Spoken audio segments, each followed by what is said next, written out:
you noted, will be addressing the American people tomorrow, and he'll talk about what to expect as we head into the winter months and detail additional steps that we will be taking. The president has been clear that while vaccinated individuals get COVID he will restate tomorrow, I should say, that while vaccinated individuals get COVID due to the highly transmissible nature of Omicron, their cases will likely be mild or asymptomatic. We continue to see, and our health experts assess, that you're 14 times more likely to die of COVID if you have not been vaccinated versus vaccinated. Importantly, he'll restate we're prepared and that fully vaccinated individuals Let's turn off Jen Psaki there. You can hear her a little bit in the background.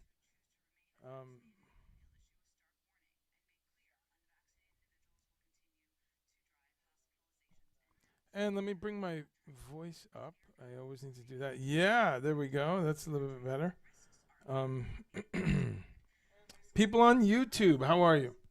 Facebook, I don't know, folks. I'm always fixing old shit. I'm always trying to optimize. Mute. How do I mute that?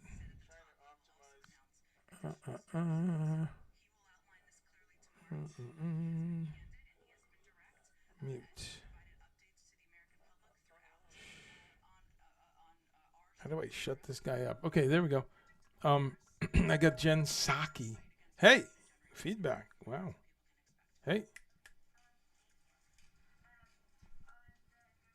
Got Jen Psaki in the background. Oh, I see what's happening. All right, that's a little bit better. Can you hear Jen still, Jen Psaki? I thought I would listen to this press conference today because why not, right? The president's going to speak tomorrow or today about the fucked up situation we're in. So, as usual, lots of plant-based news and talking about food and what little things can we do in this mortal coil. Of course, that's the main topic, but I thought, wow, there's actually a couple little other items in the news, right, to say the least. So let's see here. I've got one person watching on YouTube. How are you? And then I always got to make sure this all works. Twitch, Twitter.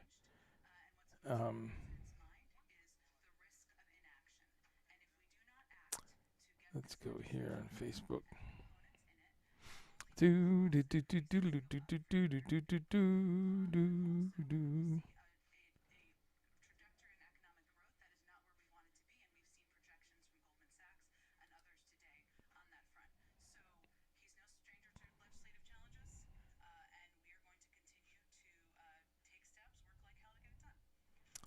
Couple people on YouTube. Thank you for stopping by. I say it every week, my Twitch world is the world I need to. I just got to figure this shit out a little bit more. Twitch is really good, the sound quality is really excellent.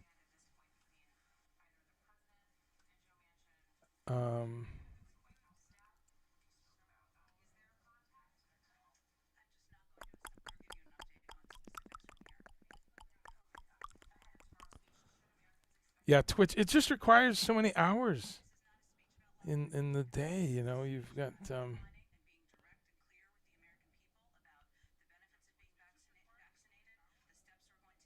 Dave Lee Roth has this new thing called. Well, I don't know if it's new. It's called the Roth Show, and I shared this a little bit a week or two ago about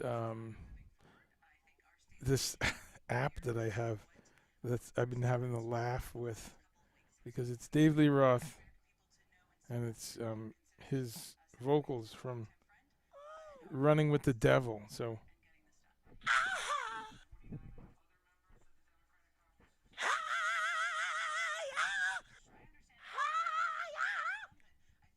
yes, I am. In God got nobody. Waiting at home. That was some of the silliest and corniest and coolest vocals all at once. So corny, right? God damn it, baby, no, I ain't lying to you. I'm only gonna tell you one time. You know, but they're classic. Oh God, I'm running. Without the music, they're very funny. They're very funny. But they're also just inspiring. So I carry this around if I'm feeling stressed, folks. Feeling a little run down. I can always depend on 1978 Dave to just...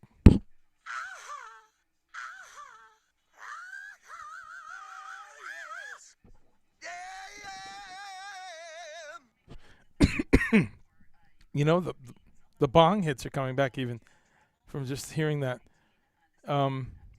Yeah, just a little funny thing a friend of mine turned me on to. 99 cents of laughter. But I just thought of that because he's got this cool new page. All right, so I think all the platforms are working. I can't seem to confirm Twitter because every once in a while someone comments on Twitter. What I'm fascinated by is the, what's the word? I don't want to say tribalism because it's not really that, but I have friends who will not watch this on Facebook. They hate Facebook. They don't have Facebook. I get it. Facebook sucks, right? Fucking bullshit. Then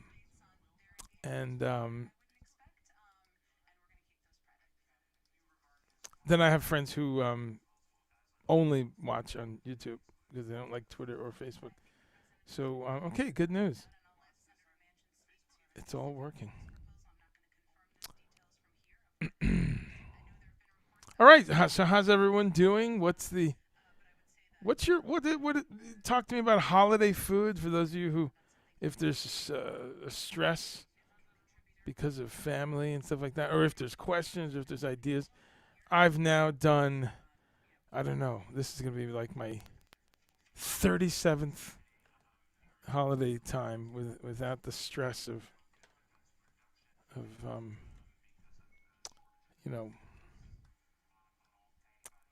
flesh-oriented meals.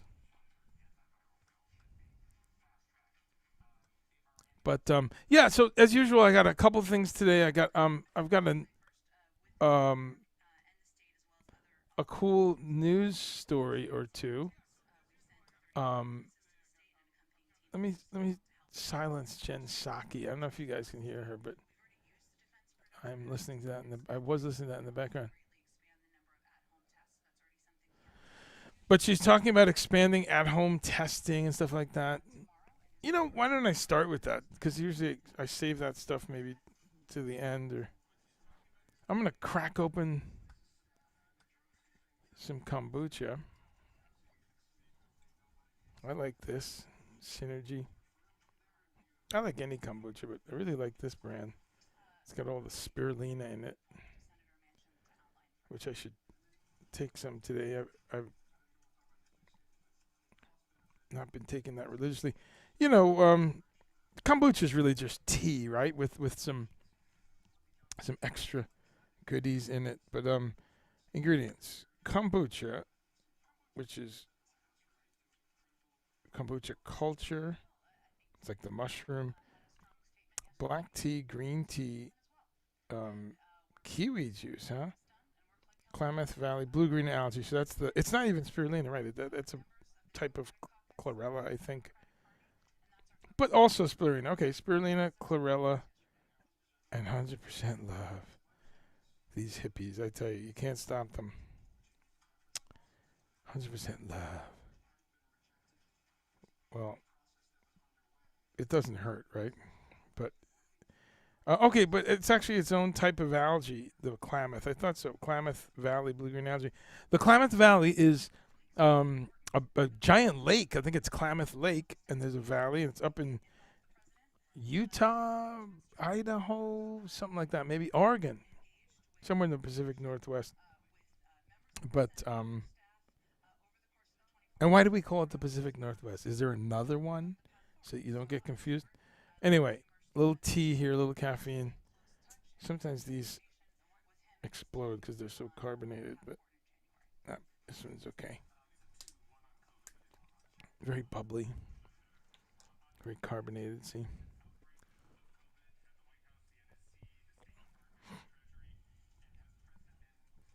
I haven't had one of these in years. Years.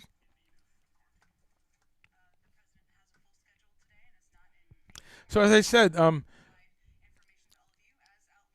press conference is going on now, and I am going to talk about some other stuff, but I got to say, man, wow, just rattled by this. Here we go again, and I'm not paranoid. I know that the sickness level on this Omicron is very low, right? Which we know. We know that it's it affects a small percentage of people with difficult symptoms, but as you know, that's not the point. The point is the hospitals. Even if you're going to be fine and they have you for a week, it's just a lot of people in the hospitals for something that's avoidable.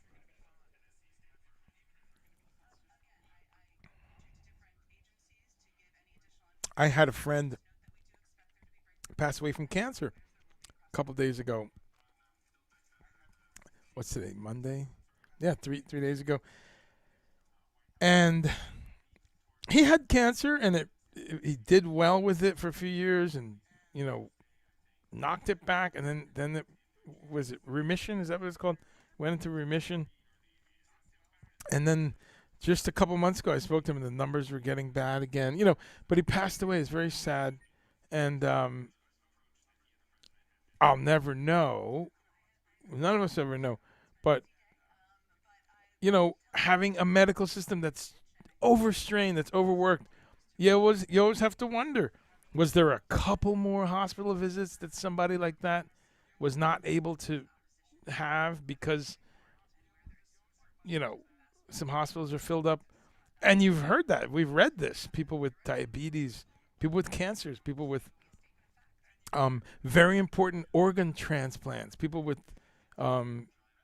I read a story of people who were getting like non-lethal stuff, like I think it was a knee replacement or something like that.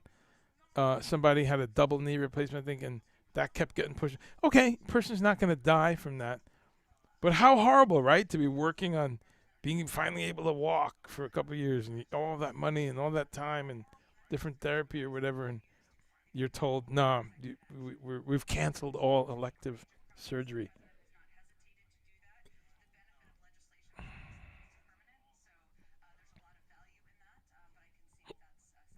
Makes me burp. And then you hear that they canceled it again and again. So, people forget that too. People forget the as they call the knock-on effect of all this shit, right? The dominoes that fall. It's not just COVID. It's not just the first domino that people forget is long COVID. I now know at least 10 people over the year and a half with all kinds of stuff. Each one of them's different. One person, it's like a lung thing. Another one's like a heart thing. Another person, it's like joint pains, bad arthritis she suddenly has. Her hair is falling out. Someone else, it's stomach issues. Someone else, it's hair falling out. Younger guy, maybe 30 years old. I think there was another one. There was a couple in there with lung and heart things. And so we don't talk about that enough, that you just hear this drumbeat of headlines on all sides, but certainly you hear the deniers. The primary thing is, but it's not that lethal. That's kind of one of the lead arguments. And yes, on the numbers. But even if it was only 1%, which it's not, it's a bit more than that, but not a number we can nail down. But even if it's 1, let's say it's 1 and it's never more than 1, that's 3.5 million Americans, something like that, if everyone catches it. If the death rate's 1%, just 1. That's 3.5 million on the low side. I mean, we've got tens of millions of uncounted Americans who not being counted in the census does not prevent you from catching COVID. So in other words, the number in our geographical, reality is could be a bad number.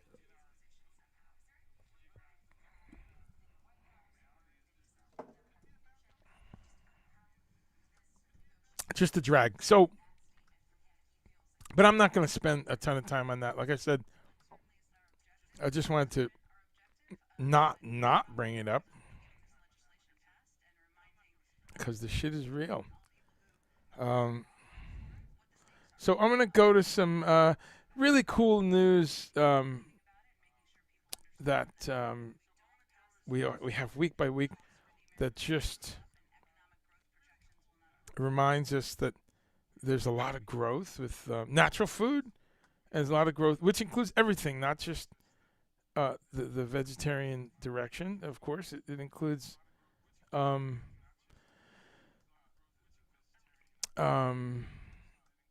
just the fact that people are eating better, so natural foods, the growth of natural foods, so that, hydrogenated oils are being cleaned up, in schools, and lots of mainstream products, lots of breads, lots of salad dressings, lots of things. Excuse me. Bubbly drink makes me burp. I want to stop that. You might hear a little feedback in the background. Let's see. There we go.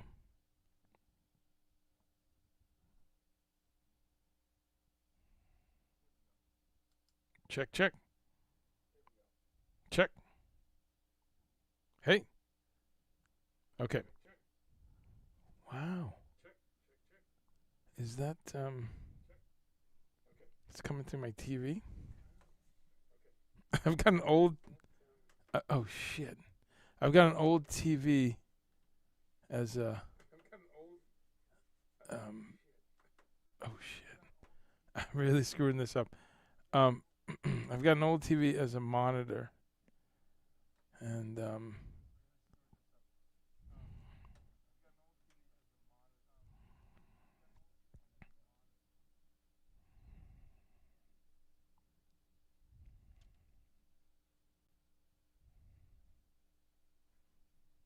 why does it say no signal? Oh, I get it. Wow. Some of these old school. All right. Let's. I might have just wrecked the whole show. Channel 11? No. So, all right, folks, bear with me here. I'm doing a TV.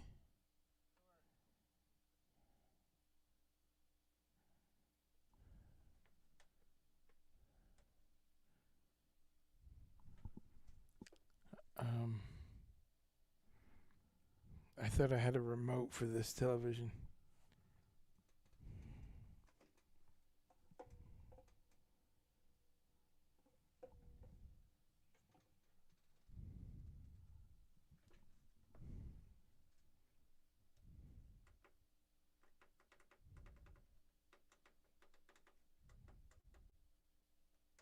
Okay, so volume is this one.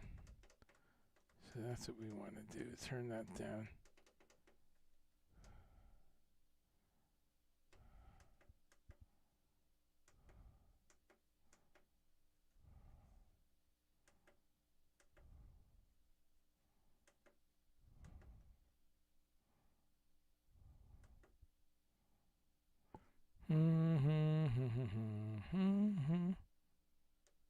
Oh my God.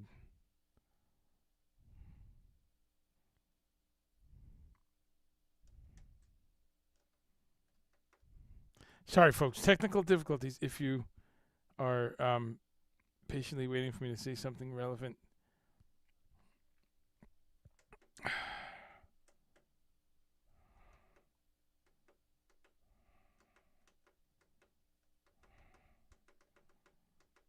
see.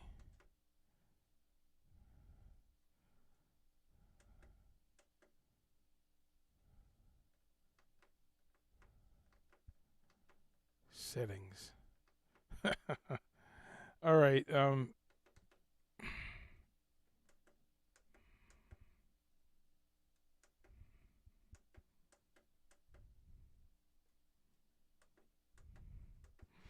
I might have to restart my.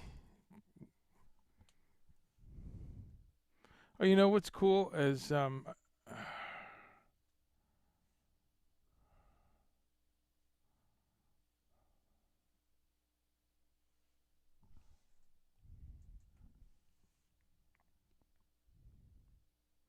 put your questions in the chat if there's any comment, and we'll go from there. I just have a.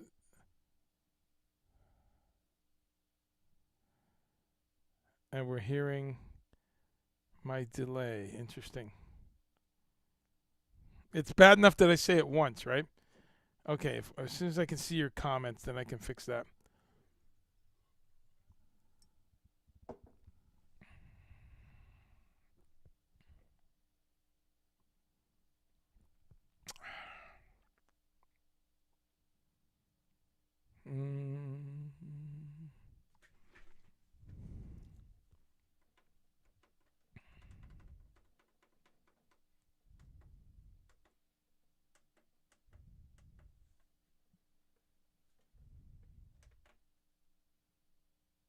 Okay, here we go.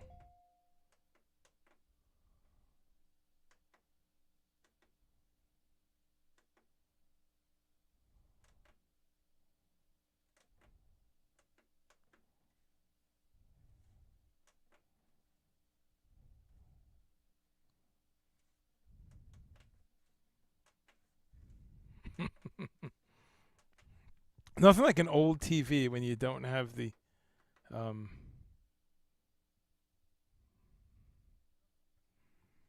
remote control.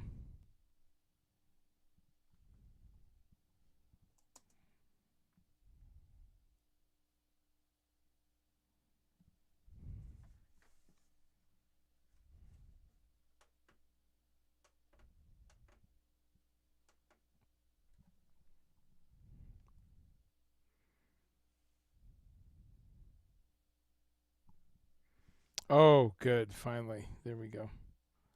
Thank you.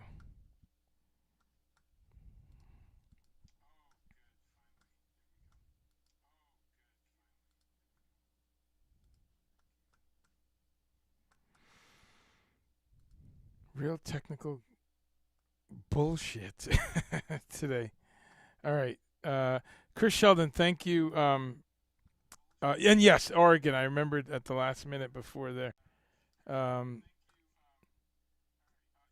Where Klamath was is what I was talking about.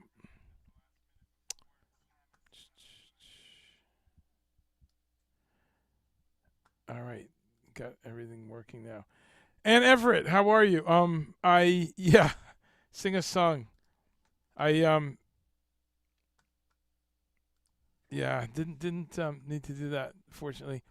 Pete Brunelli, aloha. How are you, my friend? Just in time for me to solve the technical issues. And I did some singing. Well, no, I didn't do any singing yesterday. I did my acoustic Sunday thing, but no singing.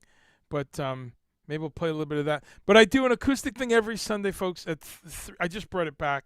Took some time off once it became summer, and then I just didn't get back to it. But a lot of fun. I do an acoustic performance every Sunday as part of my Patreon. So check that out. And you can DM me. I'll put a link here. My Patreon is a way that people are supporting artists directly these days, and thousands of artists and creatives and anything you can imagine that's creative. I mean, you got people in there teaching scuba diving or map making or knitting or violin playing or any number of instruments, and doing performances and workshops and poetry readings and anything really that we would do out in the physical real world. This is just a way to do it under this, especially now. It was done for a long time before COVID. But it's optimized for this kind of world that we're in because artists can work from home. So it's one of the things I do. And it is work. It's not handouts. That's what I like about it. I have a couple different subscription levels. $5, $10, $20. And I'm about to add a $3 level pretty soon. That's one of my announcements. I'm going to do that as a new holiday level.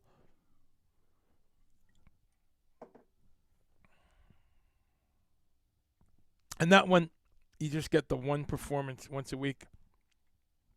But even at the $5 level, there's a number of performances. I do workshops. I do live book writing, where I'm writing my book, and we do it live on screen, and you see the... can I show this on the screen? You see the word processor. Yeah, Grandpa.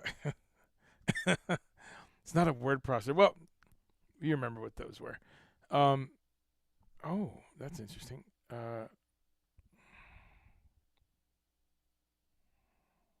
That's not good.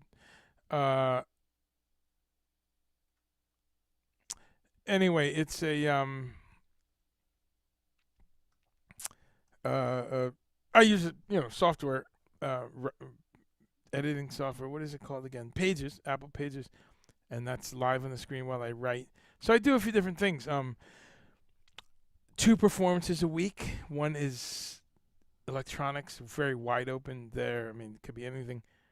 Another one's acoustic, which is also wide open. My only rule to myself is it be an instrument that makes an acoustic sound. So it might be this thing, I don't know, a little plastic container with screws in it. Not really, but, it might be something like that. Or it might be something like this.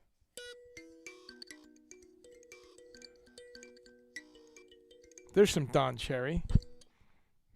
So I have a lot of acoustic instruments. Of course, it's often guitars and other stringed instruments.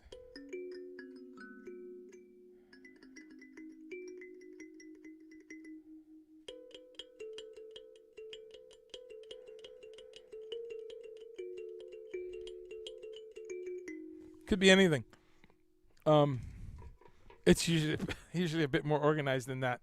But acoustic performance, electronic performance, workshops, and a bunch of other stuff. And then when I'm on the road, which I'm crossing my fingers, I have some work coming up in January, I will be doing reports from the road. So that's going to be another interesting thing. So check it out. Check out my Patreon. It's a way for artists to work kind of in the background and for people to support artists directly. It's kind of like the equivalent of busking. It's digital busking. It's like I'm sitting on the corner with a tin coffee can, and you walk by and throw that quarter in.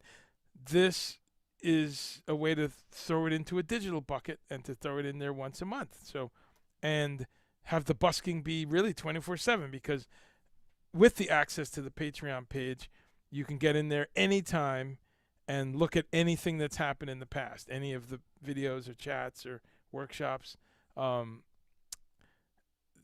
So it's a kind of a on-demand artist access is a good. Hey, I just thought of a tagline there. Patreon, on-demand artist access. Ann Everett says, that was nice. What are those instruments? So this is an instrument that I've loved for a long time. They are called Kalimbas, or thumb pianos. I have several. You just saw a couple different ones. So this is one, and I buy these almost every time I see them because I just like them a lot.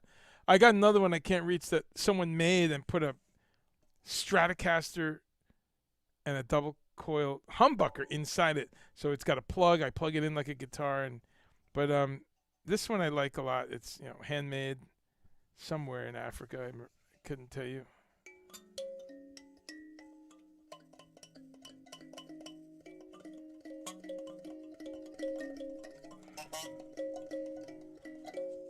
So you can if you play it correctly, you get this.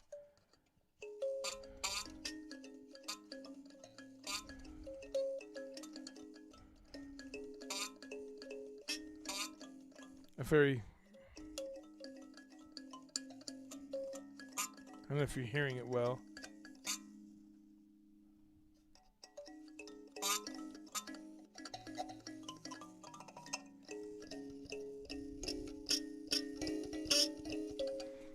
Yeah. An acquired taste, I guess. Some people don't like the sound of that.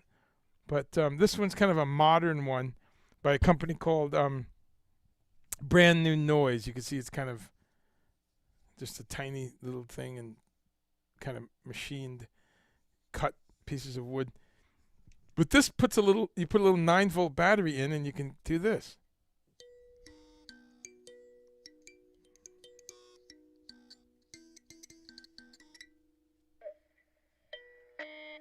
So it records.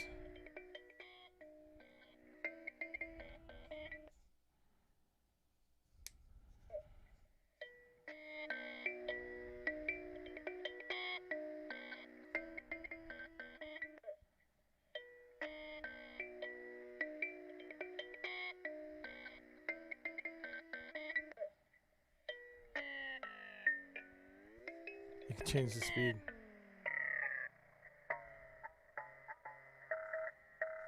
So you can slow it down. Get into some really cool things. Or you can do this.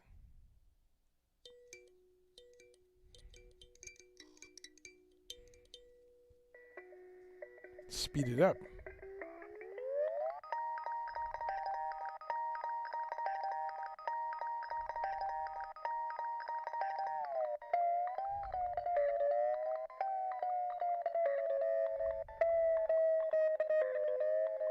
That's kind of the sound that's going on in my brain most days. So there you have it.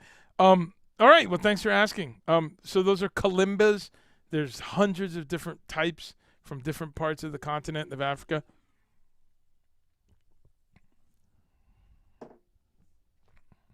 And like so many indigenous instruments, wherever they may be from, deep in the Ukraine or Japan or what we know as Angola, I don't know, all around the world, Peru, Australia with the didgeridoo, wherever you go, native people in Vikings with different horns and things that they hollowed out, and around the world, what's beautiful is people make instruments, and they're all different when they're made from kind of natural items like that. So that's cool. So everyone you get is different, kind of like handmade drums and stuff like that. So anyway, stop by on Sunday, and I do a performance that includes sometimes kalimbas, mostly guitars and other stringed instruments. But anyway, there we have it. Enough on that. Thanks for being here, Jack Pyra, Chris Sheldon. Thanks for stopping by. Jack, what is this link here? My Sweet Lord. Oh, okay.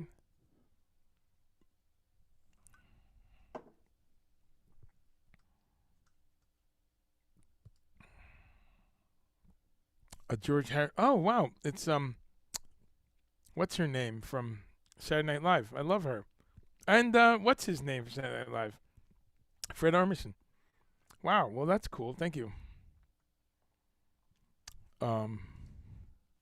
That's actually pretty cool. I'll watch that later, but thank you. Really wanna be with you.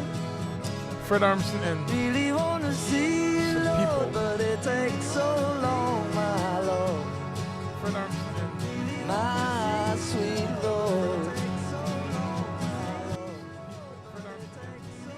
all right, I'm gonna get the all right, I'm gonna get the all right, I'm gonna get Internet Police or the Facebook Police because of playing a all right, I'm gonna get Internet Police or the Facebook police because they're playing, copyright material. The irony there, of course, is that Mr. Harrison himself, went to court on that song. The irony there, of course, is that Mr. Harrison himself. There we go. The culprit of the repeating vocals has been found. Acoustic Monday. Nick's having a beer. All right. Well, you know what? It's 5 o'clock somewhere. Well, this is the show, my friend. This is the rollicking Monday afternoon talk about plant-based diet. Where's the ood? Yes, no ood, but we were talking about it last just a few minutes ago. And funny you would say that, but what we do have is I did a little commercial on my Patreon just moments ago. So stop by the Patreon site. I put the link there. Check it out. See what it's about. And I do a number of performances per week. But let's see if I can see if this works. See if I show one of these on the screen. I think the audio should work. Let's see. Let me find out. Let's see.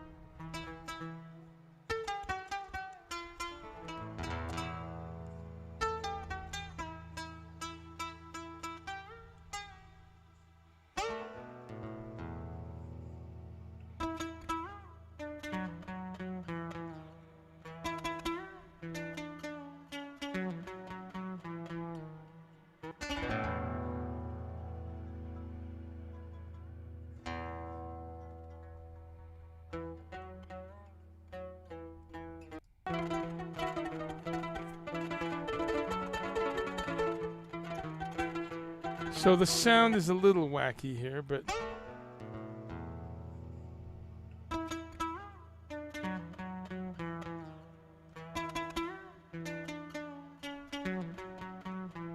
you get the picture.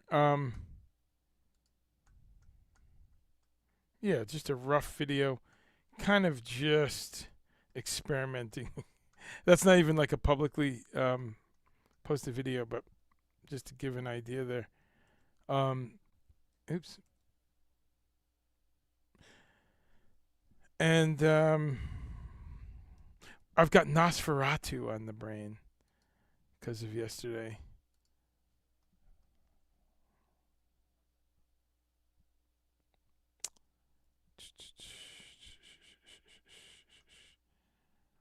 All right, so as I said, over to some news, because news is fun in this realm.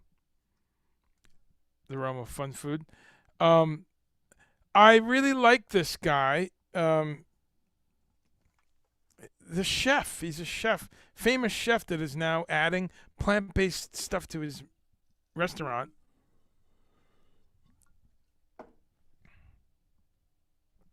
And anyone who watches knows that I do that quite often. I pull up these news items about mainstream adopters. I love it. I think it's, some people think that's, just silly or whatever, but I really like it when Trader Joe, or especially Trader Joe, because they've got a legacy of real natural foods and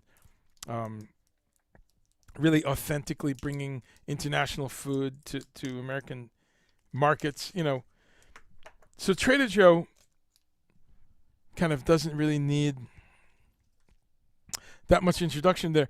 But I love it when we're watching these really mainstream companies, all the fast food companies, I won't list them, but really every full fast food company now has some plant-based alternatives, and they're getting better and better and more attentive to the details. It's also cool when these what they call influencers, of course, these influencers, whether it's just musicians and artists and whatever, fashion designers, scientists. I'm going to say her name wrong, but Mayim Bialik, is that her name? Her name's an easy one to butcher. Mayim Bialik. So she's cool. I've seen her on a few things over the years. Didn't know much about her. She's a scientist of some sort, like a biologist or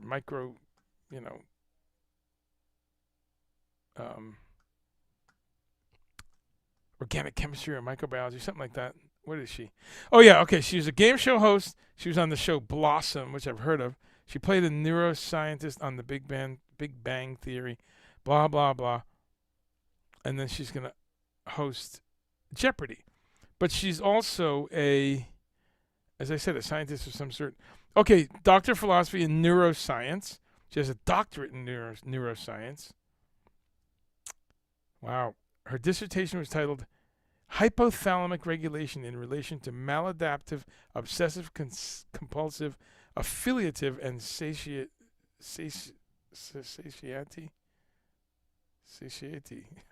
That's a tough word. It's the word satiation, but conjugated as a adjective. Satiety. Okay. In Prader-Willi syndrome. What a mouthful, huh? That's your dissertation. Hypothalamic regulation in relation to maladaptive, obsessive-compulsive, affiliative, and satiety behaviors in Prader-Willi syndrome. That's pretty specific. Anyway, she's cool. I thought she was cool before I found out that she's a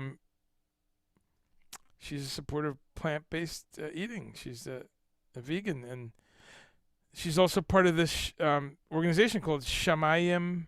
I'm going to butcher some more words here. Shamayim Varet Institute, which is a Jewish organization that advocates the ethical treatment of animals. I love it.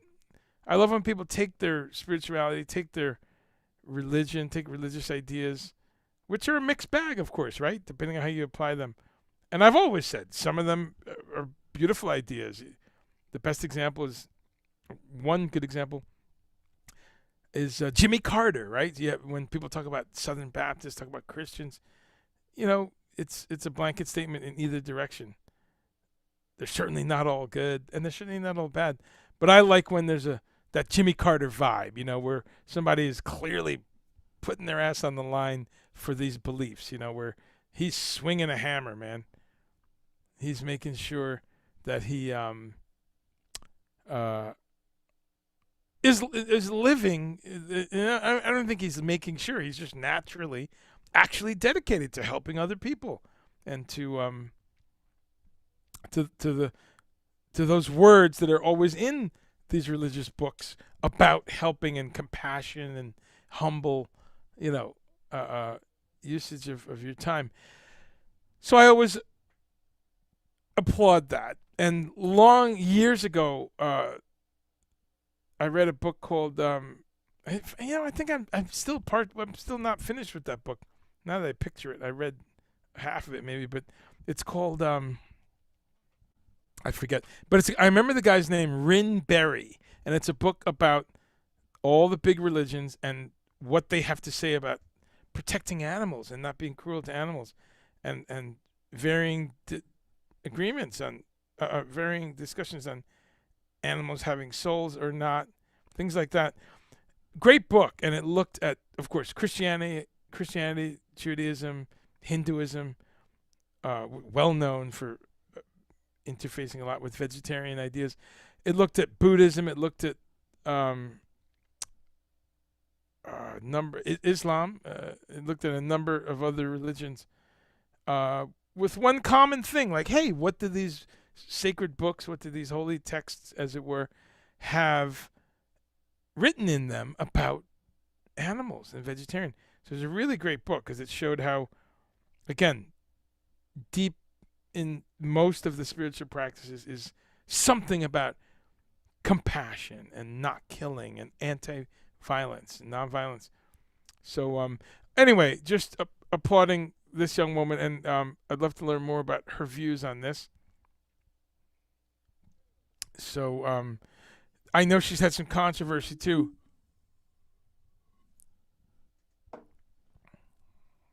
On the vaccine stuff. I don't know. I got to find out where she is on, if she like wild-eyed anti-vaxxer or like, where is it on the scale?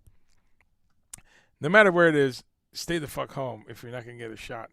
But I don't know. I don't know what she's about like right now. This was 2009. She said some shit on vaccines. 2009. So I don't know. Anyway, my point there was I really like when these influencers are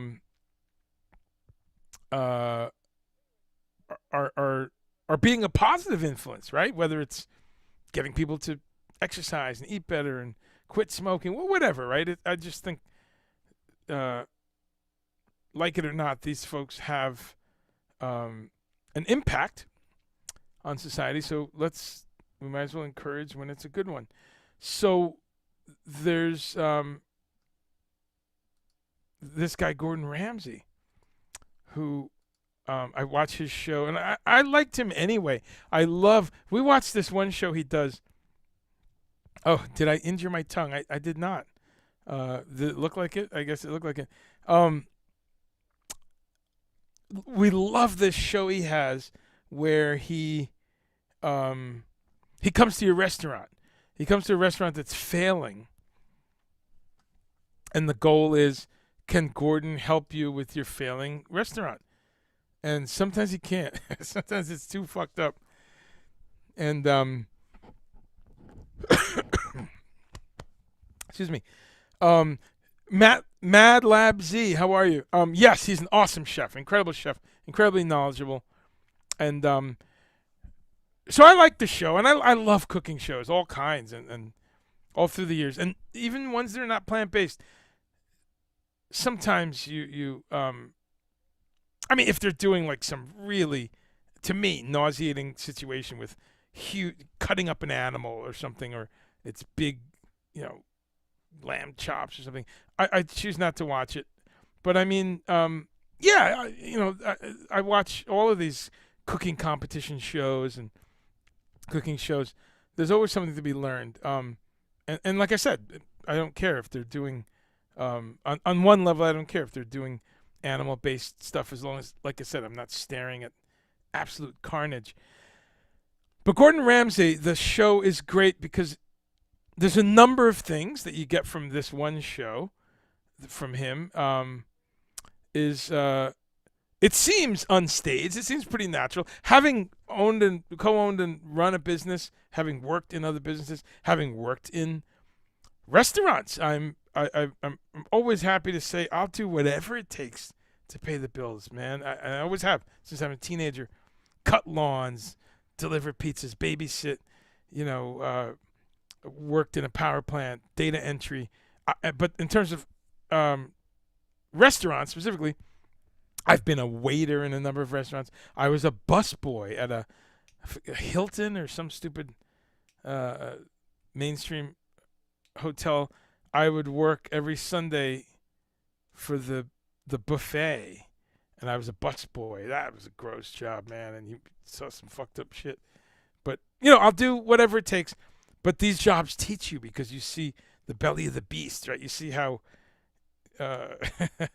how industrialized food moves around. Anyway, my point is, when I watch this show, yeah, people know they're being filmed and stuff like that, but it rings true, especially the train wrecks. I see someone said the word train wreck here. Hey, it's Make Weird Music. What's up? Is the one and only Anthony is on. Thanks for stopping by. Yes, you're right. Fixing a train wreck as it's happening. Not always, but yeah, not always a lost cause, right? The customers do the most acting. Yes, they do. So I love that show because you learn several things. You see some different cultural stuff, actually, because he does these all around the country, and maybe even I've seen some in other countries.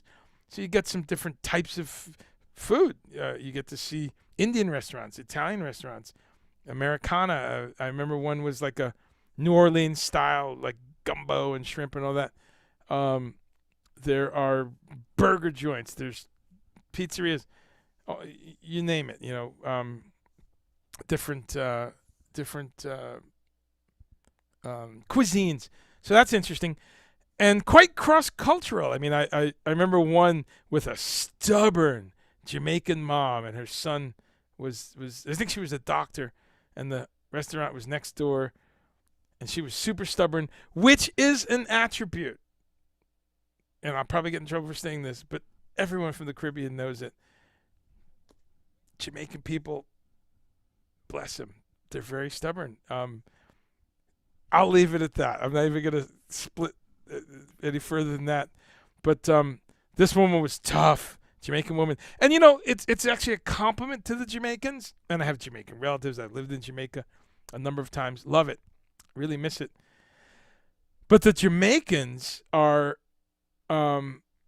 they say, the Jamaican enslaved people, the enslaved Africans that they brought and dropped in Jamaica were from a certain part of Africa. Is it I'm forgetting what part, but they were very like warrior spirit, like super, very tough ones to catch actually.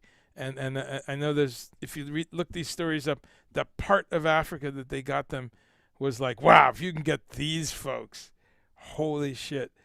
They were just badasses, and they would rebel a lot and, kill the slavers and gladly get killed to be free.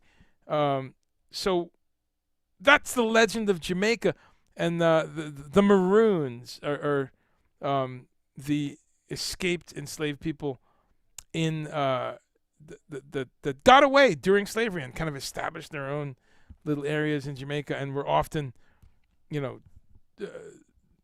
the English slavers would try to kill them and catch them again, but they're just known as like badasses. And certainly Jamaica,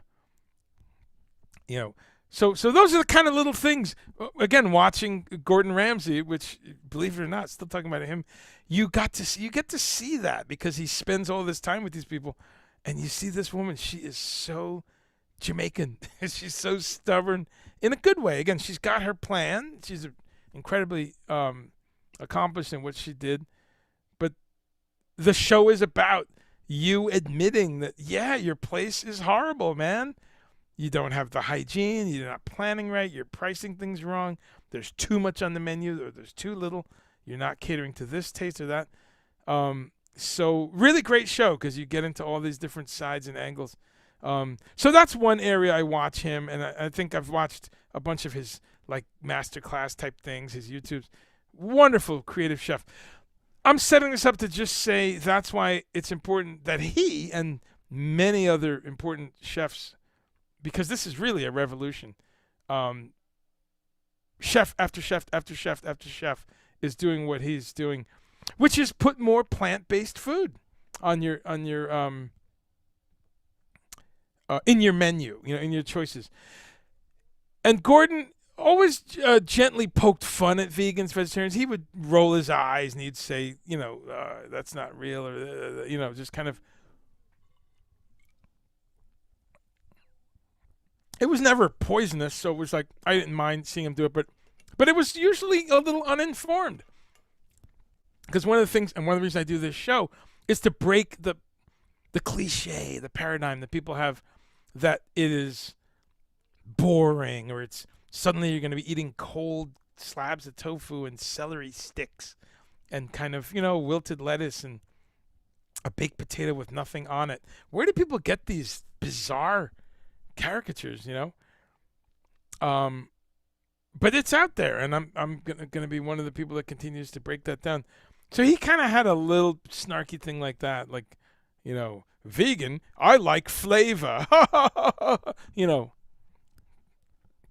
Okay, Dad. So, but he would have some things once in a while.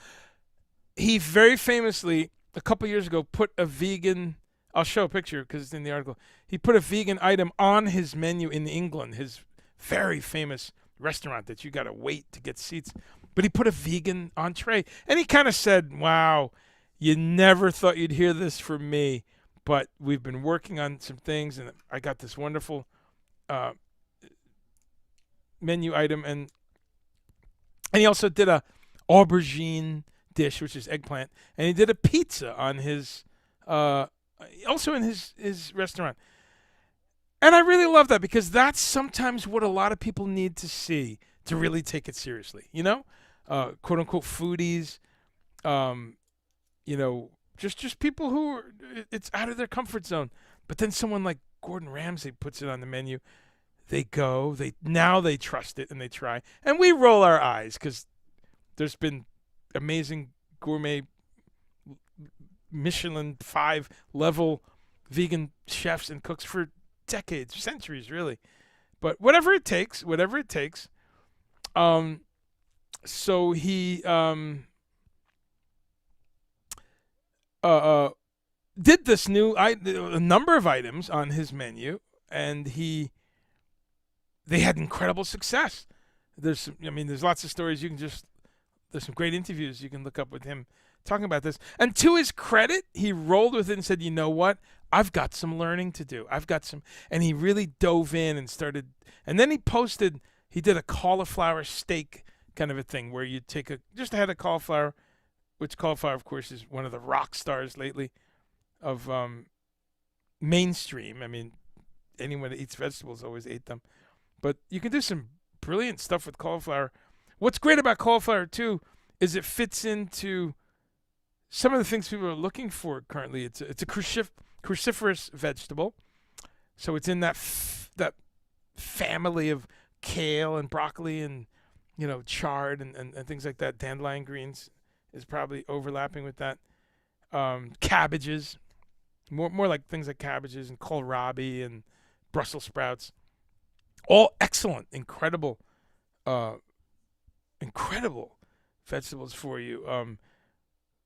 High in minerals, high in things like potassium, vitamin K, and things like fiber, of course.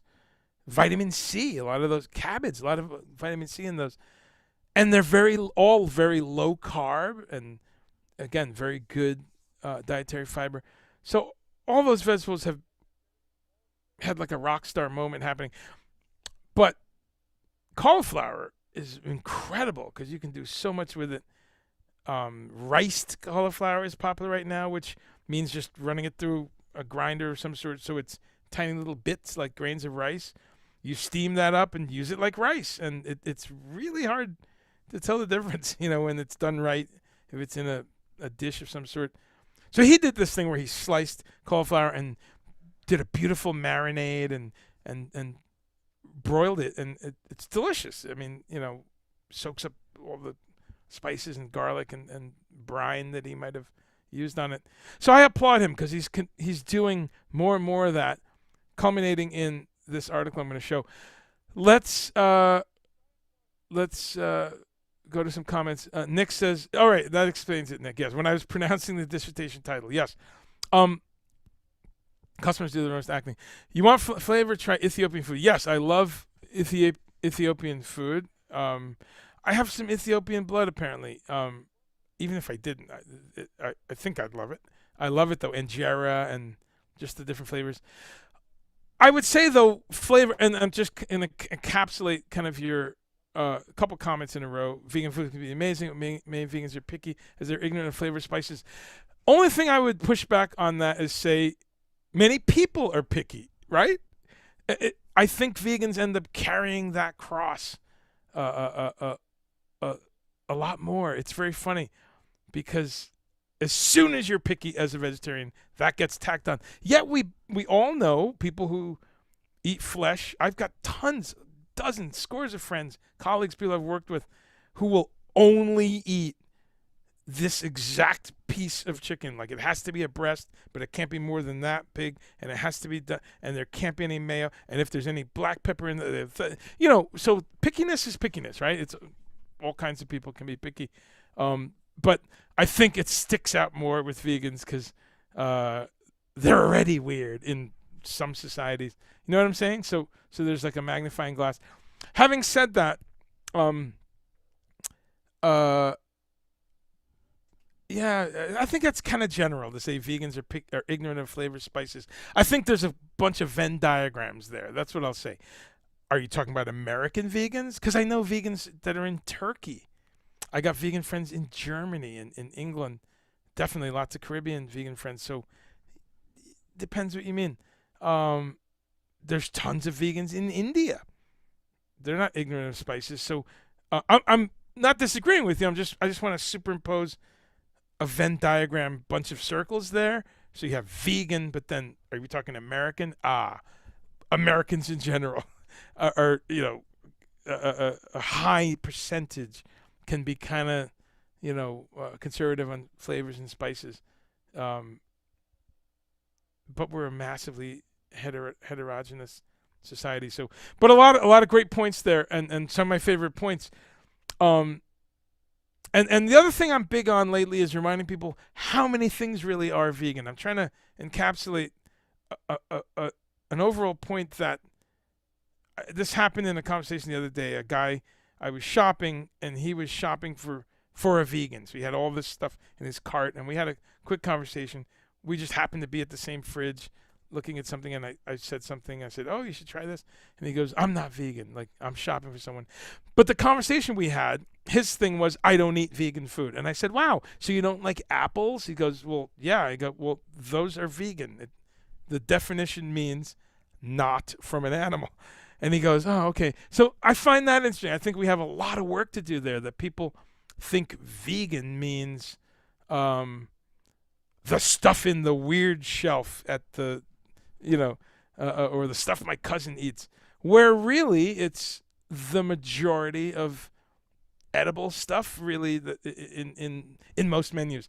The bread and the pasta and the rice, the beans, the potatoes, the lentils, the asparagus, the scallions, the onions, the garlic, the ginger, right? Any cuisine we look at, it's very interesting that there's 3 or 4 types of flesh typically. There's other ones, but on an average, it's beef, pork, chicken, and then stuff around it that's all plant-based.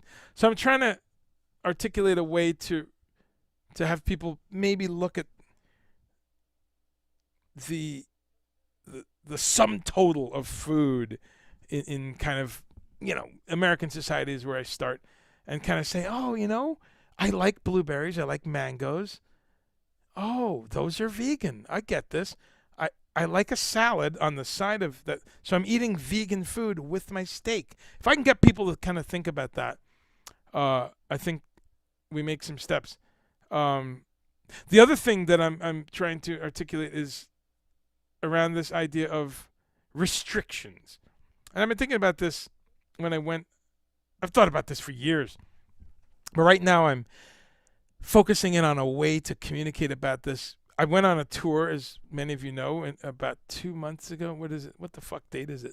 I don't even know. December 20th. About a month and a half ago, I left for a tour.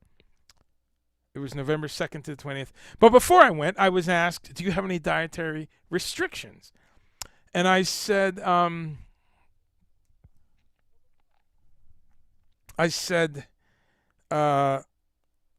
thought about it for a minute, and I didn't get into a debate with the person. Maybe later we talked about it. We're good friends at this point, now that I worked with them. And I said, no restrictions, but there's some choices I make. I'd like vegan options on and I've been thinking about this a lot. Again, for years I've thought about this point, and I'm getting close to articulating it well. It's not a restriction. It's not a restriction. I'm sorry, because it actually opens up options. Over 15 years in the natural foods industry, every time I had a customer, which was thousands and thousands, who came in and said, I'd like to eat more plant-based. Now let's stop for a minute and just say that's an umbrella that includes somebody who just wants to do a Meatless Monday or cut back a little bit, or one of their kids is veg and they want to. I'm including everyone from that end of the spectrum all the way to someone coming in saying, I quit. I don't want any animal products. Help me. I need to figure this out. Because I've helped people everywhere in that spectrum. But in every case, they actually increase their spectrum of foods that they're eating. So I have always found it funny to call it a restriction when every single person who does it well and who optimizes it and who months go by and they say, oh my God, this has been great. I now eat this. I now eat that. So I'm going to make that one of my life goals, to snuff out the concept that it's a restriction, because it's not. You're really adding more options. Unless you're already somebody like a Gordon Ramsay or a chef who really does eat everything, really a global. But most people do not. Most people eat the same 5 things a week. They just switch them around, and it's pizza night on this night. I'd like people to think about that. I'd like people to think about if I'm on the road, for instance, and I take a typical 2-week period, I will have eaten optimally. I'll have eaten lots of different types of salad, probably dozens of different types of raw vegetables, from baby corn to radicchio to lettuce to scallions and leeks or things like that. I will have eaten, especially on the Yes Tour, where we had this really great system of a vegan soup every day, which is really the smartest thing, because everyone can eat it now. The gluten-free people, the dairy intolerant people, the person that needs no cholesterol, the vegan, the vegetarian can eat it. The person with a religious situation that may be this week only or because it's Friday. The person looking for more fiber in their diet.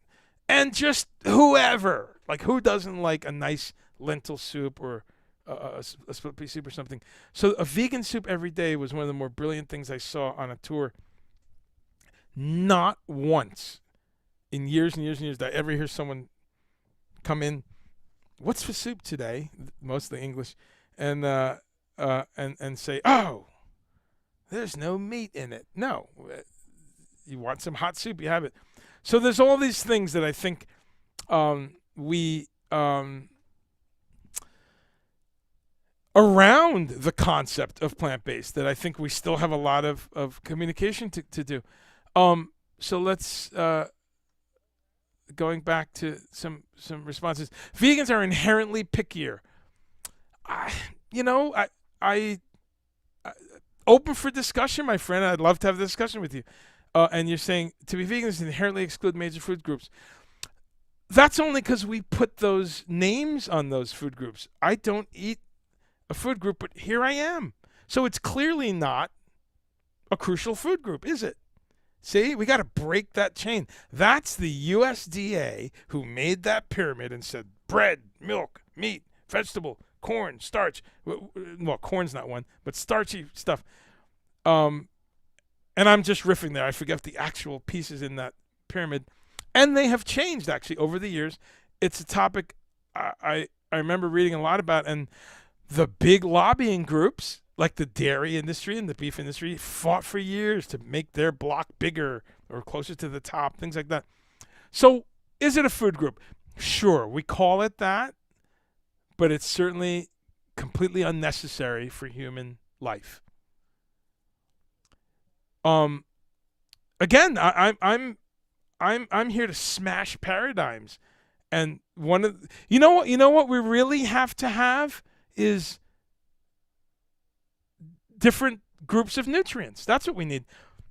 We need fats. We need carbohydrates. We need amino acids / proteins. There's some overlap there on how we're going to talk about it. A number of other things, of course. We need water. We need fiber. So I'd rather our discussion go in that direction, into a more elemental direction. Like, okay, how are you getting your fats and what types are they? Okay, how are you getting your carbohydrates and what types are they? Okay, how are you getting your protein and what types do they? Because that's really on a biochemical level, a human being, any animal that's consuming something else, whether it be animal, mineral, plant, or animal, really what's happening is elemental transfer, right? We really need nutrients. And I love that there's actually a massive movement right now on this macronutrient thing. And I'm glad this comes up because a lot of these kind of cutting edge nutritionists and bodybuilders / people, paleo, keto. I'm not talking solely plant-based at all. And I look in at all these different groups. I mean, I follow a bunch of people on Instagram that are hardcore telling you to eat nothing but meat. Paleo, keto, all those things are very interesting to me. And one word I'm seeing, it's a compound word I'm seeing over and over and over, is macronutrients. Everyone's talking. So kind of the food group thing, the phrase has shifted to macronutrients, which I heartily endorse, because now people are going to start thinking about, okay, it's magnesium I'm deficient in, or omega-3 or omega-9 or linoleic acid or whatever. My fat-soluble vitamins are low. People are starting to think that way, which I think is great, because then their next step is, okay, what are the things I can get that substance from? And then they can look now at a big list. So, I think I'm here to change our language. I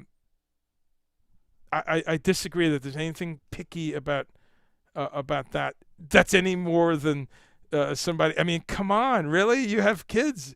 You know what picky means, right? It runs across human behavior. There's one guy on the Yes traveling party, I'll say, talk about picky. He has a cheeseburger every single day. It's ordered for him every single day, and he's kind of picky.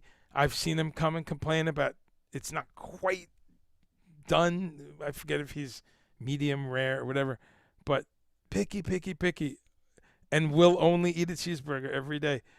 And so, anyway, he's not representative of all meat eaters, and I think that's part of what I'll move on to this article and say something to think about, that vegans and vegetarians, one thing's for sure, we very quickly, the behavior of any of us very quickly is interpolated to the rest of us.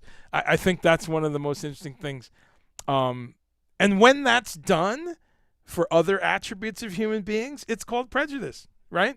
If we find one person in whatever group, or even 100 of them, and they behave a certain way, and then we interpolate globally, we usually don't do that. But it's funny because vegans and vegetarians, because so many of them are so annoying, I'm with you on that, there's a real slippery slope that they represent more than they should. So love that part of the discussion, though, and this is an area, I'm glad this came up, because it's funny, I've been thinking about these two threads about this exact thing. The language, the idea of how many things are actually vegan that people eat. I know people that, I hate vegans, but they love asparagus, and they love, whatever, potato leek soup or something, and I always try to point out, but that's vegan, but what they're hating is some annoying vegans in their family or that they've met. So it's an interesting area. Are they labeling themselves as vegans, though? I can't. That's too many minutes back for me to remember. I think you're probably talking about when I went around the planet. And yes, some of them, there are people labeling themselves vegan in every culture. All you have to do is go look. There's vegan Turkish support groups and clubs in Ankara and in Berlin, in Peru, in Chile, everywhere on earth. I was in Reykjavik, Iceland, and there's vegans who get together and eat at this one place, and that was 2 years ago. And I hear Iceland has blown up for plant-based. Actually, they're doing all this stuff with greenhouses that are heated with the volcanic steam that comes right out of the ground. How fucking brilliant! So they're doing They're planting and growing vegetables in a carbon neutral way. They're just using steam out of the ground, sun from the sun, and water from melted glacial water, and growing shit that shouldn't grow in Iceland, like tropical stuff. So, yeah. Difference in lifestyle, and I'm a vegan. Yes, that's exactly correct. When you narrow your focus, you have more options. Yeah, that's a paradox, and very true, my friend. And it's true in music too. Yes, you didn't say it was a crucial food group, but I added crucial onto there. But yeah, to be discussed later. I guess I'm saying there's an implication when we look at the USDA food pyramid, which I should pull up, see what it is in 2021. There's an implication that you must have each of these things. And so, am I calling it crucial? The pyramid kind of does. It kind of implies there's no way to optimize health without these pieces. So, I will point out otherwise. Love you too, bro, if you're still there, and even if you're not. So I love that there's a little dialogue coming out of the YouTube channel. All right, coming back to Facebook. Yes, Nick, you're right. I think I acknowledged that your clarification on that. Pronouncing that dissertation title. I know. What the fuck, right? Benny Rodriguez, how are you, my friend? Frank Bellina. Oh yeah, Frank. Frank Bellina. You're gonna get an actuality here if you're still on. There we go. This is precisely we've been talking about. So I'm doing some setup here, and I'm literally about to use this, and it's as I said, Edirol makes it. That's really Roland Edirol. I don't even know what number this is. something. UM1EX. Very simple cable. They went up in price. I'm pretty surprised. These used to be like $25. Looks like they're $50 now. What is this? I'm sorry, folks. You know I like to digress. But this neat little cable is indispensable. I've used it so many times, so many gigs, so many situations. All it does is to have USB, the A side, USB A, right? The old USB that's in a million computers. It goes into a little conversion box and gives you what's called DIN MIDI, D-I-N MIDI, which means 5-pin.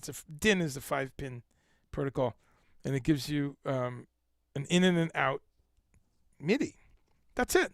And you got some choices on here, like you can filter some signals, things like that.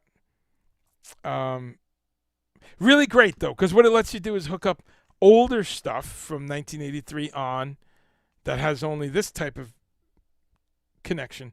You can now connect to the computer world post USB, whatever year that is. When are USBs from? Probably about 15 years ago. I don't know. Anyway, this is what you want. Love this thing, and it's always being pressed into duty because I have so much old shit. Dean Matson, good to see you, my friend. Dean, I got tied up and did not see your stream last night, man. I had a million things going on. I was so pissed. But then I said, hey, it's going to be on YouTube. So it took me a while to not stress out about that, though. I like to watch him live. Hope it went well, Dean. Dean, what soups are you having right now? It is indeed soup season. I've made soup like crazy the last...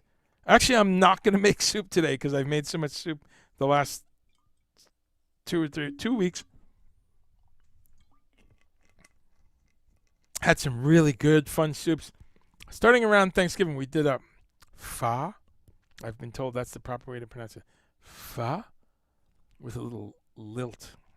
Like it's a question. Correct me if I'm wrong, anyone with proper Thai pronunciation, but I was, I'm sorry, Vietnamese. I was explained to yesterday, or this weekend, pho? Well, we did pho for Thanksgiving. I shared the pictures here. We talked about it. really great. We made it from scratch. Made all the broth, everything from scratch. It was awesome. But starting there, and I've done a couple soups since then, like a bean soup and a black bean soup, and I did 2 or 3 vegetable soups, which for me means carrots, celery, kale, of course, ginger, garlic, all these herbs and stuff. Great soup season. Lorenzo Babini, what's up, my friend? Nick says, whoa, all the nuts have cashewed their way in. Seems like a Patreon. That's true. Robin Renee, how are you? We got some old friends in the house. With Nick and Robin, we've got some New Brunswick co-op friends. Jack Pyra, how are you? Oh, low ride backwards. I never noticed that. Very good. Oh, my friends want a low rider.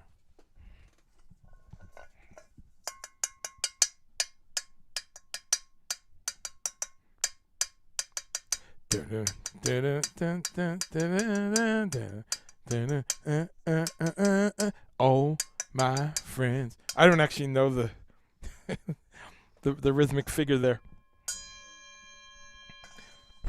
But everyone should watch All Things Must Pass 50th anniversary. Okay, My Sweet Lord. Did you put that link there, my friend? Thank you. I watched a little bit of it. I talked about it earlier with, what's her name? I love her, too, from Saturday Night Live. She quit like a dummy. They all think they're going to be rock stars, and they fucking quit SNL when they have one other job. Now she's on unemployment. What's her name? Vanessa Bayer. That's it. I think that's it, right? Vanessa Bayer. So it's a video with Fred Armisen, Vanessa Bayer, and some other people.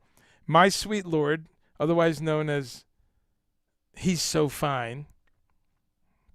Sorry. I mean, look, even the court of law thought so. That's an easy one. Doodle-lang, doodle-lang, doodle-lang. Doodle-lang, doodle-lang, my sweet Lord. Doodle-lang, doodle-lang, He's so fine. 5-pin. Okay. Yeah. Upgrading drivers. Yeah. Gravy, what's up? Wow. Gravy's here. Good to see you, my friend. All right, so speaking of gravy, let's look at Gordon Ramsay's jam. Because, so I set the background before. He's been great, though. He's been saying all kinds of cool stuff about plant-based eating. His restaurants have added menu items. He is doing commercials for an oat milk, which I'll talk about that in a second. But look at this. His new restaurant, or his first Chicago restaurant, he's put a burger on there, a vegan burger. And his restaurant is very simply titled Gordon Ramsay Burger. But how about that? He's got it's by no means a meat-free, animal-free restaurant, by no means, but he's added this all-vegan choice. And what's extra cool is if you eat at the restaurant, you can take any of the burgers.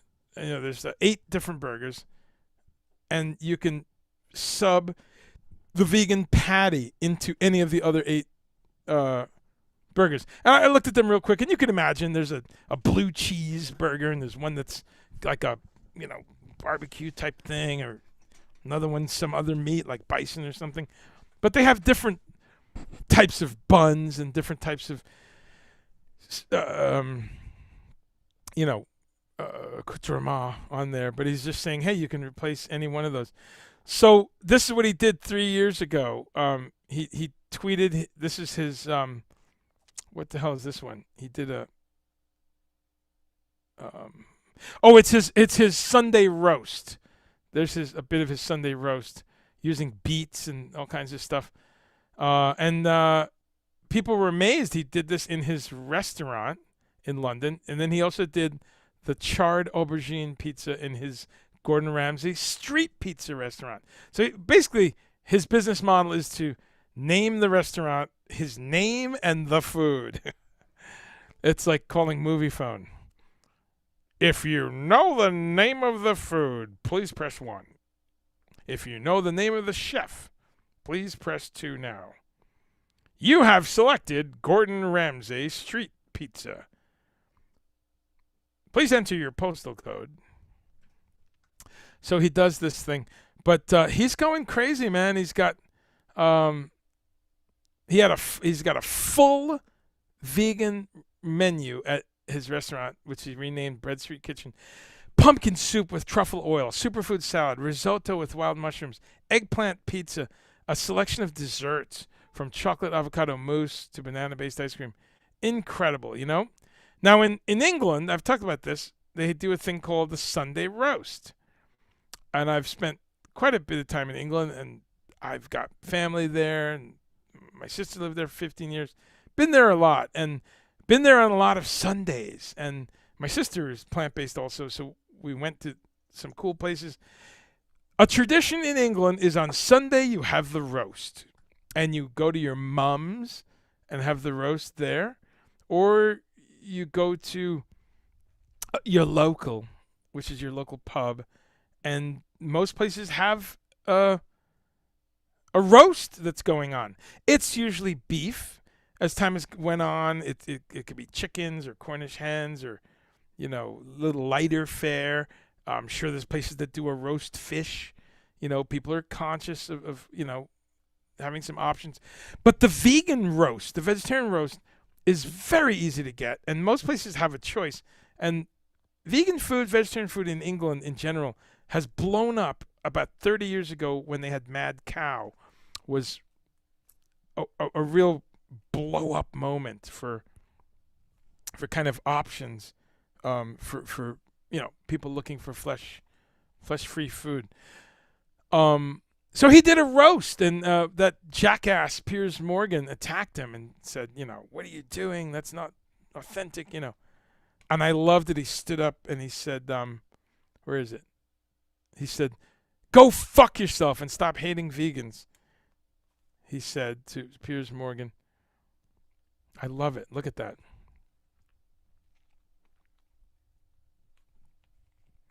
Gotta love that. Standing up for evolution, basically. So that's a cool article. So I'm going to put both of these articles in the chat so you can peruse at your own pleasure or displeasure. But let's close that. Anyway, the point being, well, there's several points made there, Andre.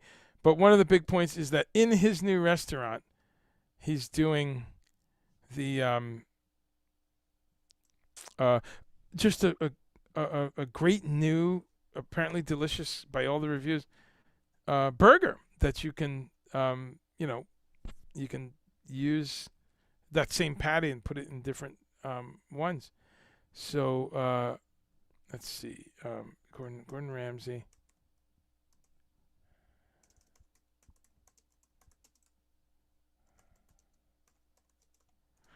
Yeah, Piers Morgan, I agree with you, Frank. He's problematic, to say the least, right?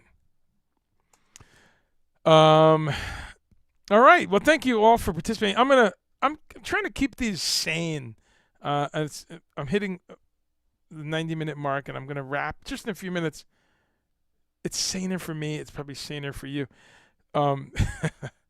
So Dean says, okay, great. You're streaming again Wednesday. Awesome, my friend. Well, I will watch your one from last night in a little bit. Jack with the stuffed grape leaves and orzo escarole soup. Oh, that sounds delicious. Very Mediterranean, my friend. I had some stuffed grape leaves a couple days ago. One of my favorite things. So you're doing some vegan chili if you get back from North Carolina. New Hampshire. What's on my Christmas dinner menu? Okay, well, when is Christmas? I'm not that guy. I don't even really participate. I'm not going to go down a soapbox about that, of course, but I think you know what my views are. I try to extract the positivity from anything. What can I find? What work sets you free? That one's a little tough to parse, but there it is. Work does set you free. But that's a really, really hard one. But holidays, I try to find the part that they bring people together. Holiday, family, friends. People slow down, right? They have time off. They can do shit they really want to do instead of the 50 weeks of bullshit that they may be doing in a job. If you're lucky, you love your job. So I love that about the holidays, right? All those kinds of things. They're challenged in these 2 years where we really should sit the fuck down and not go anywhere.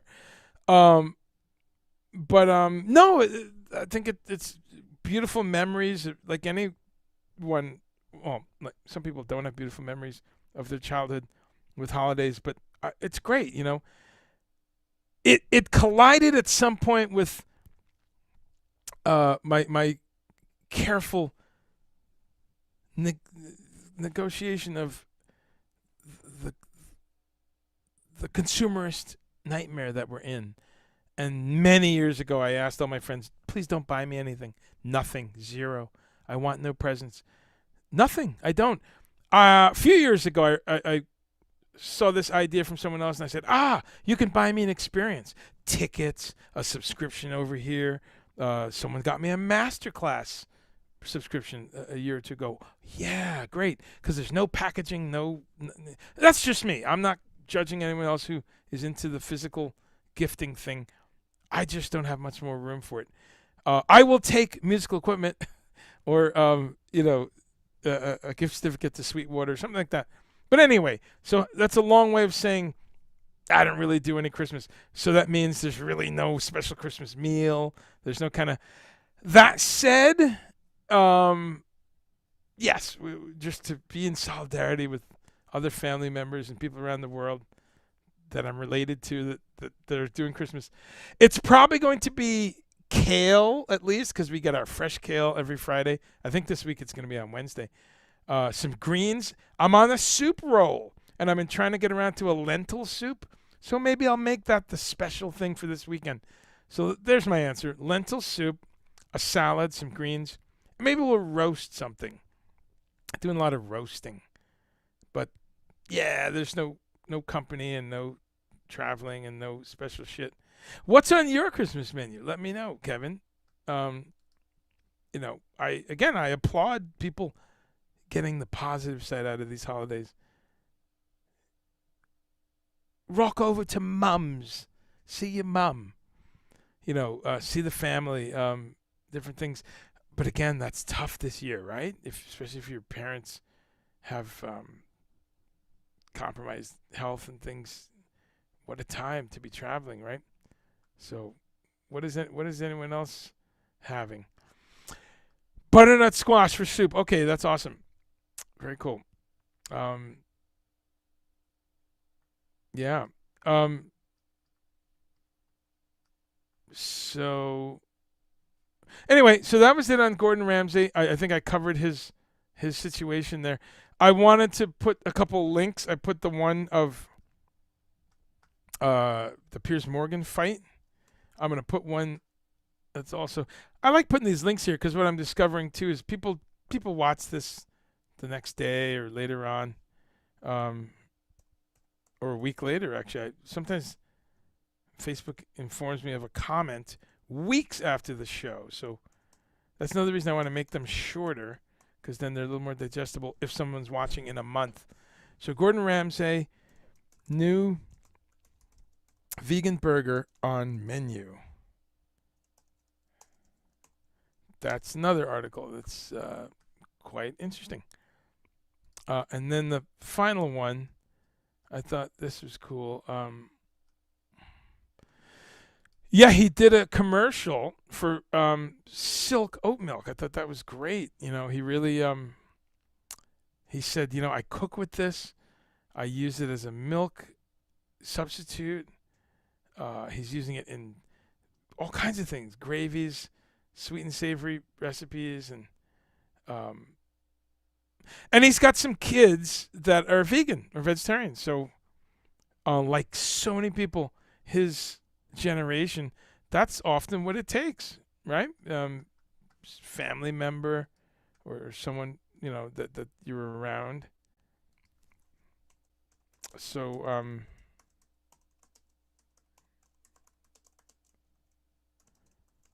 yeah, I thought interesting article. There's like 3 vegan websites I look at, or I get an email updates, and Live Kindly is one, Veg News, and Vegconomics is the other one. I love those because I get a nice rounded picture on kind of, one of them's kind of the more animal rights side and sustainable living, conscious living, and then another one is about the business and about supermarkets, big supermarkets, and the moves they're making around plant-based, which is really an explosion. People are asking for ethical foods, ethically sourced foods. People are asking for foods that have some better cruelty profiles, and what's the word? Fair trade. They're looking for, if they're going to eat certain tropical fruits and vegetables and chocolate and things, they want to go right back to the farm. Like, how am I getting this? So I love that there's, and a lot of that you can trace. That's what's great about the web and these connected reality we're in with the smartphones and all that. You can do some research and you can find these farms that are ethically run, that are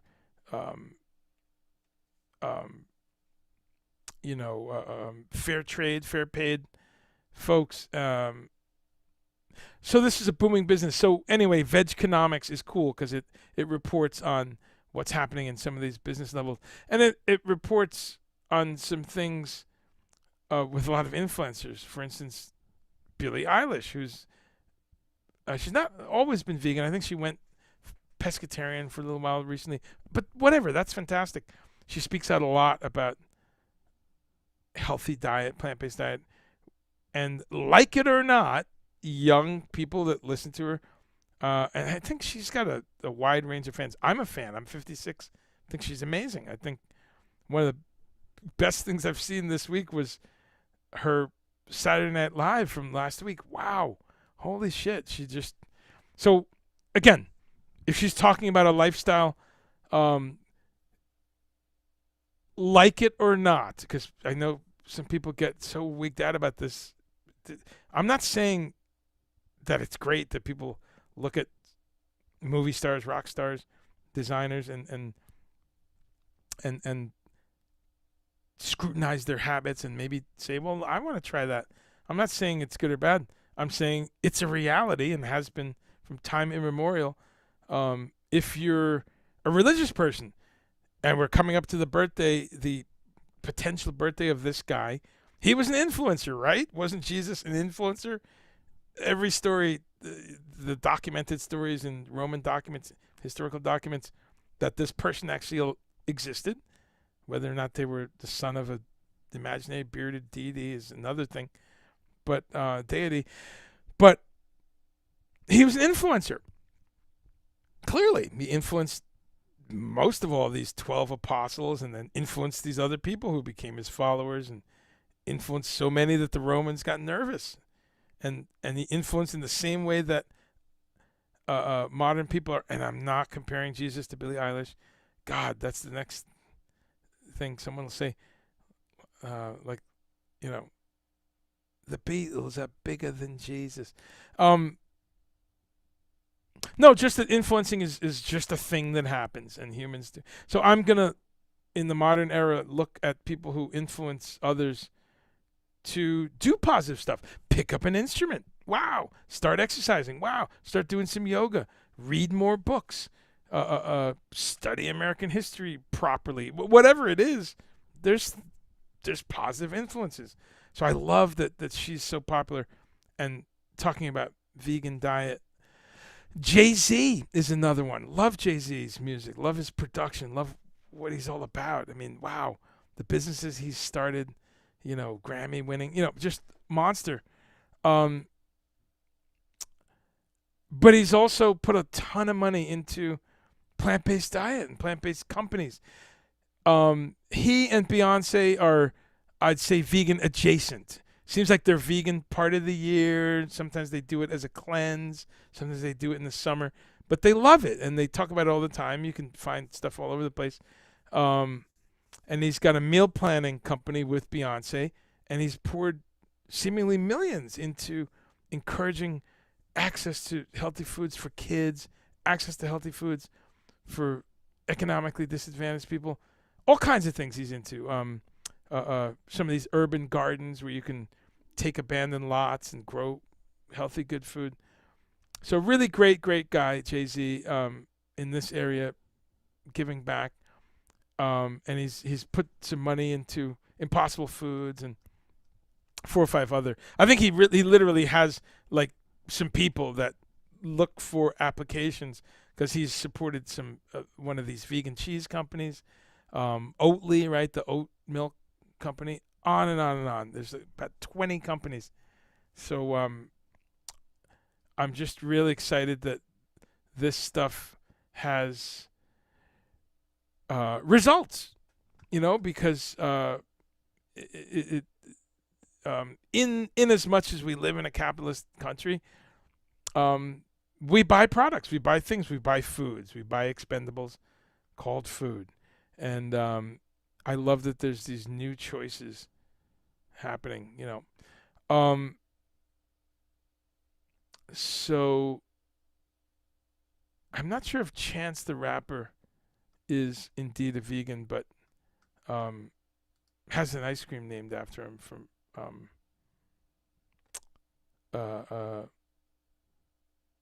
Ben and Jerry's. So again, just so cool that these popular artists are getting some cool ideas in there. All right, so today was a little Gordon Ramsay in terms of the news department. I just thought, wow, he hit like 5 or 6 really cool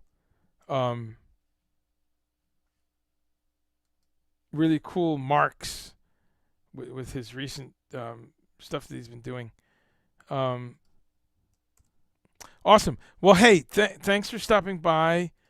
I haven't had anything today. That's why. Oh, you know what? I had one little piece of leftover pizza. I'll talk about this next week. But there's a pizza crust that we just tried for the first time, made of chickpeas. Wow. Really was great. Finally got around to trying that. We had pizza night.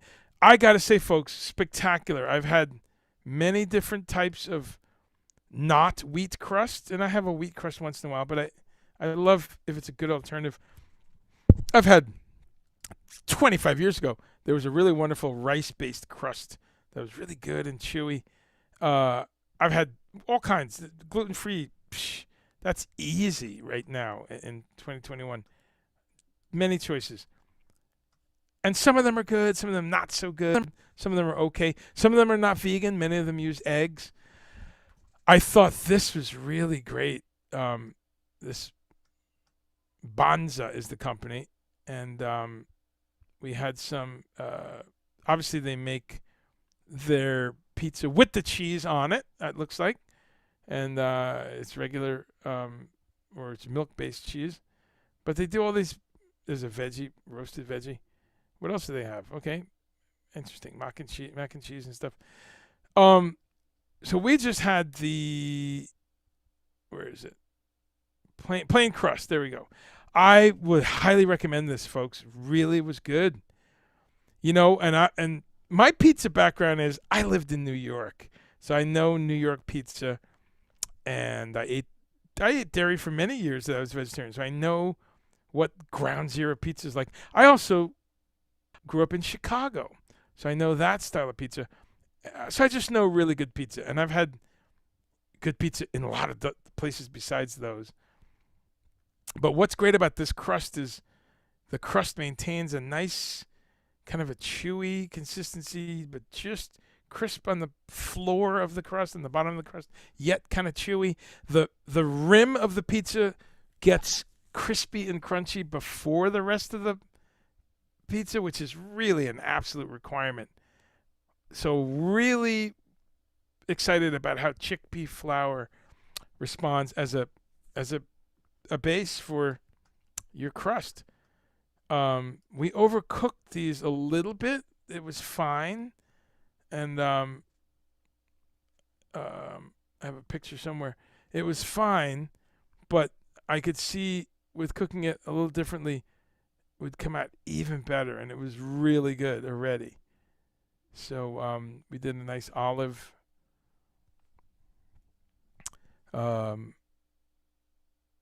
green olive kind of pizza with just, vegan cheese and a nice sauce. Okay, that's what I was looking for. So pretty good numbers, yeah.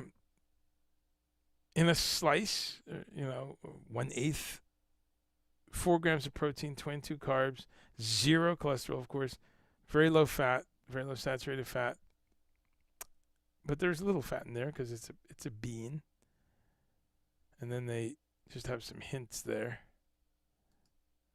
Anyway, good stuff. Just wanted to bring that up because I always bring up, what did you eat? All right. I think I've caught all your questions.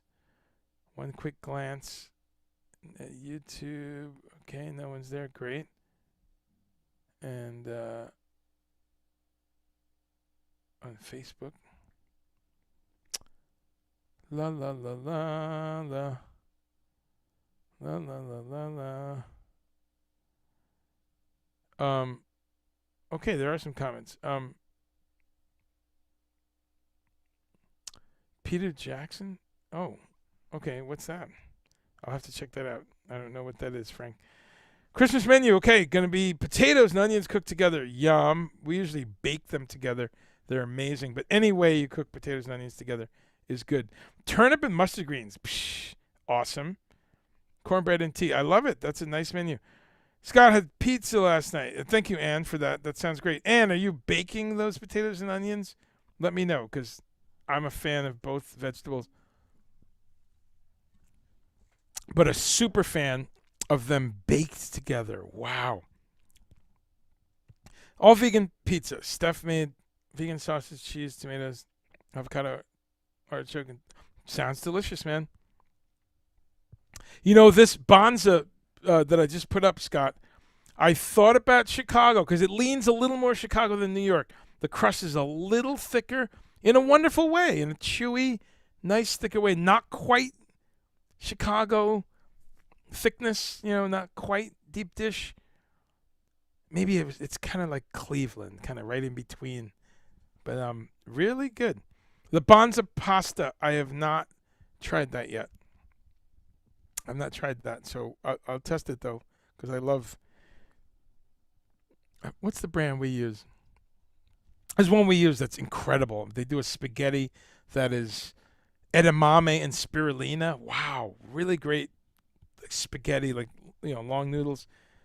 I'm really amazed how well the texture... They're really just getting really, really great at some of these, I'll use the word alternative grain pastas. And that's a modern thing because when you study pasta, study it through history, it was made of all kinds of things before. Somehow it narrowed down to just wheat some time ago, and we think that that's the only... But humans used all kinds of different grains and different legumes that would show up. Of course, in Asia, rice as the base to make their noodles is quite common. Today was hash browns, fresh peppers, vegan sausages, polished off with a fruit medley. Nice. Okay. We had yesterday salad, greens, and Beyond sausage. Great. That's still discovering different things to do with those. I just baked and broiled them. I didn't even fry them. I think they're better pastas, Jerome says. Bonza's too hard. Al dente. Okay. Yeah, and I haven't tried that one. I forget the brand of the one we really like. It's awesome. I've had it on the show. But yeah, courses for horses. I just love that there's all these choices. Oh, yes. Roasting those. That's exactly how we do it. Chop some potatoes, chop some onions in a pan, a little olive oil, maybe a sprinkle of sea salt, potatoes, onions, and often garlic. Couple whole cloves of garlic. I'm sure most of you have done that. You take that whole clove of garlic, just lop off the top so that the individual bits of garlic, what are they called? Ears?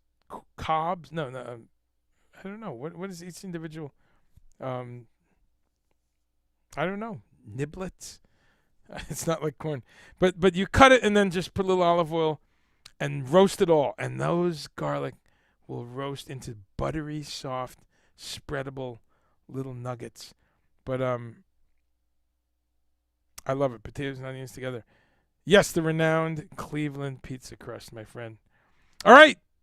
2 hours exactly, although a little less because I got on a CPT. I think I jumped on at 309, which is actually an amino acid that's quite crucial to us. 309.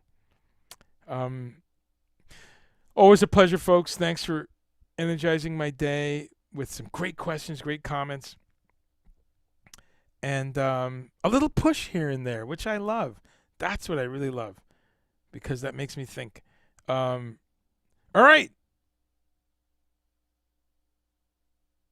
Scott, you should know that,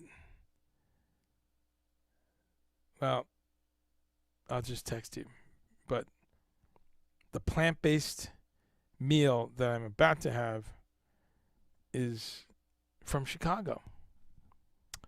Yes. All right.